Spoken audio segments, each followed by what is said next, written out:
Doctor बाबा साहब अम्बेडकर ने दलितों पर लगे प्रतिबंधों का विरोध किया। मलावर के ब्राह्मणों ने दलितों पर निम्नलिखित प्रतिबंध लगा रखे थे, जिनमें से थे: दलित व्यक्ति ऊंचे मकान नहीं बना सकता है, दलित व्यक्ति पशुओं को नहीं पाल सकता है, दलित व्यक्ति घुटनों से नीचे कपड़े नहीं पहन सकता है, दलित पुरुष अपने सिर के बाल नहीं बढ़ा सकता है, दलित व्यक्ति सोने और चांदी के आभूषण नहीं पहन सकता है, दलित व्यक्ति प्रातः 11 बजे से पहले बाजार में नहीं जा सकता है, दलित व्यक्ति किसी दुकान पर खाने पीने की चीज़ को छू नहीं सकता है। दलितों की दयनीय स्थिति देखकर डॉक्टर भीमराव अंबेडकर ने निश्चय किया कि वे भारत के इस दक्षिणी क्षेत्र से ही अपना आंदोलन तीव्र करेंगे। वहाँ दलितों की एक सभा हुई और इस सभा में भारी संख्या में दलित लोग पहुँचे। दलित लोगों की दुर्दशा देखकर डॉक्टर भीमराव अंबेडकर ने उनसे कहा, यदि तुम्हें जीवित रहना है, जिंदा दिल बनकर जियो। इस देश के अन्य नागरिकों को जैसा अन्न, वस्त्र, मकान हासिल है, वैसा ही तुम्हें भी हासिल होना चाहिए। ये तुम्हारा जन्मसिद्ध अधिकार है और इस अधिकार को प्राप्त करने के लिए तुम्हें ही आगे आना होगा। मेहनत और दृढ़ता से संघर्ष करना होगा। डॉक्टर भीमराव अंबेडकर सही बात कहने से किसी से नहीं हिचकिचाते थे। वे दलित लोगों को समझाते थे कि वे लोग मांस मदिरा त्याग दें, बच्चों को पढ़ाएं और सफाई से रहें।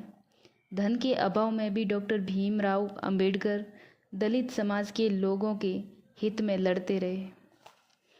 अप्रैल 1925 ईस्वी में डॉक्टर भीमराव अंबेडकर ने जैजूरी नामक स्थान पर एक ग्राम सभा में भाग लिया और दलितों से कहा कि वे अपने बसने के लिए बंजर भूमि की मांग करें, ताकि वे सब सम्मानित नागरिकों की तरह जीवन यापन कर सकें। 1927 ईस्वी में डॉक्टर भीमराव अंबेडकर की नियुक्ति मुंबई विधानमंडल के सदस्य के रूप में हो गई।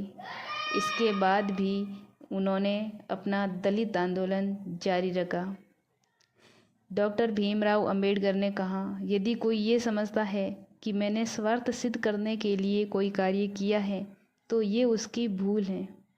मैंने देश की जनता की भलाई करने के लिए काम किया है।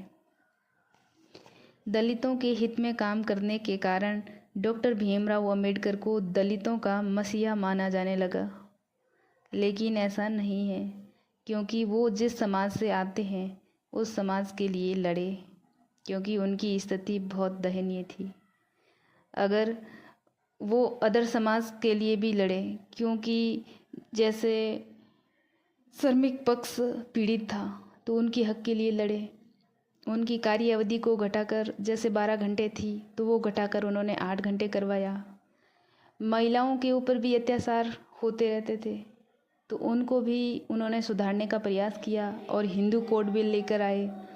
हिंदू कोड बिल पेश किया और पारित नहीं हुआ तो उन्होंने अपने कानून मंत्री पद से भी इस्तीफा दे दिया।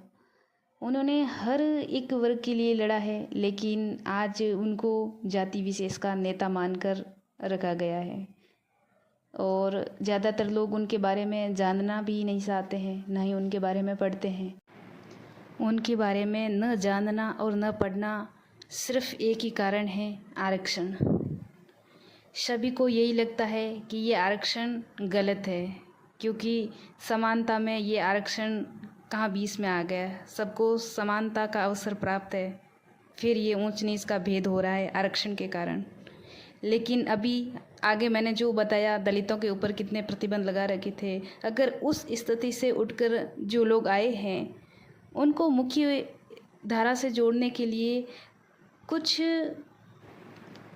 उनको कुछ छूट देना कितना आवश्यक हो गया है। उनकी आर्थिक स्थिति को देखते हुए, उनकी न तो सामाजिक स्थिति थी, न आर्थिक है, न राजनीतिक स्थिति है, उनके पास कुछ भी नहीं है।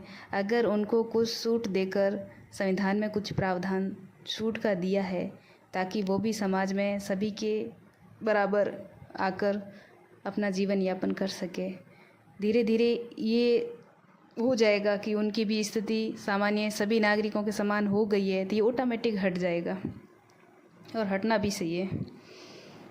लेकिन वास्तविक अगर समाज में अपन उतरते हैं तो पता चलता है कि आज भी उनके साथ कितने अत्याचार होते जा रहे हैं। जातिवाद बिल्कुल रुकने का नाम नहीं ले रहा है। आज भी उनकी यही हालत है, उनके साथ भेदभाव किया जा रहा है। ये सिर्फ न्यूज़ चैनल हम देखते हैं, और वास्तविक जो लोग फेस कर रहे हैं उनके साथ जो ऊंच नीच का भेद हो रहा है वो वही जान सकते हैं।